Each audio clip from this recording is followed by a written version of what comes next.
जय श्री हरि। वैशाख मास की कृष्ण पक्ष की वरुथिनी एकादशी व्रत कथा एवं महात्म्य। धर्मराज युधिष्ठिर ने भगवान श्री वासुदेव से पूछा, वैशाख मास के कृष्ण पक्ष में कौन सी एकादशी होती है, उसकी महिमा क्या है, यह कृपया बताइए। भगवान श्री कृष्ण बोले, वैशाख कृष्ण पक्ष की एकादशी वरुथिनी के नाम से प्रसिद्ध है।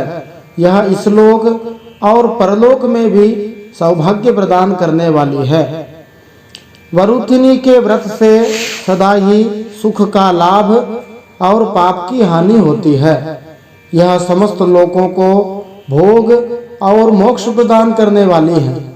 वरुथिनी के व्रत से मानधाता तथा धुंधुमार आदि अनेक राजा स्वर्गलोक को प्राप्त हुए हैं। जो 10,000 वर्षों तक तपस्या करता है, उसके समान ही फल वरुथिनी के व्रत से भी मनुष्य प्राप्त कर लेता है। इतनी बड़ी महिमा एकादशी वरुथिनी के व्रत की है। 10,000 वर्षों तक तपस्या करता है, उसके बराबर इस एक व्रत को करने से फल मिलता है। हे नृपश्रेष्ठ, घोड़े के दान से हाथी का दान श्रेष्ठ है। भूमि दान उससे भी बड़ा है। भूमि दान से भी अधिक महत्व तिल दान का है।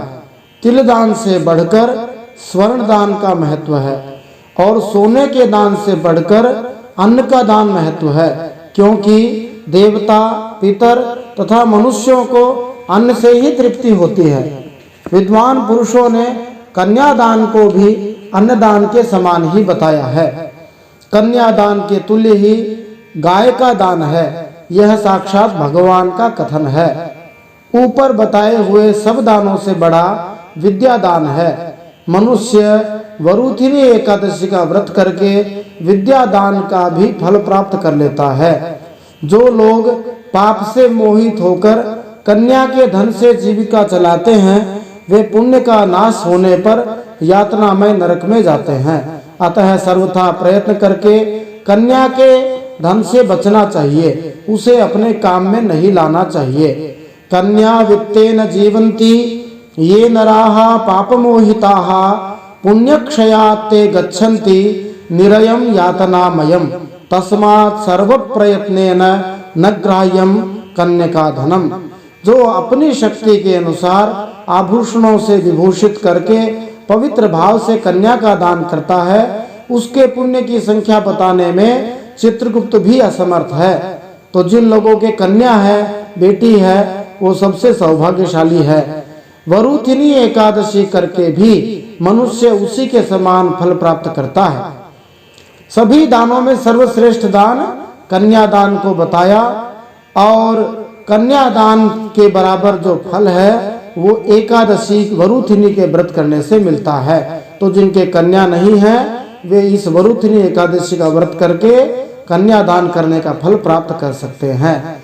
व्रत करने वाला वैष्णव पुरुष 10वीं तिथि को कांस, उड़द, मसूर, चना, कोदो, शाक, मधु, दूसरे का अनाज, 2 बार भोजन तथा मैथुन, इन 10 वस्तुओं का परित्याग कर दे।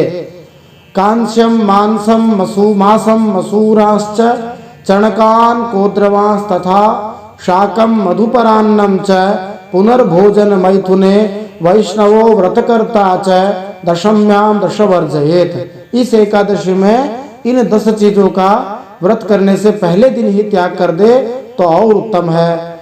एकादशी को जुआ नहीं खेलना चाहिए, दिन में नींद नहीं लेनी चाहिए, पान नहीं खाना चाहिए, दातुन करना नहीं चाहिए, दूसरे की बुराई नहीं करनी चाहिए, चुगली नहीं करनी चाहिए, चोरी नहीं करनी चाहिए, हिंसा नहीं करनी चाहिए, मैथुन नहीं करना चाहिए, क्रोध भी नहीं करना चाहिए और झूठ भी नहीं बोलना चाहिए। इन 11 बातों का त्याग करें।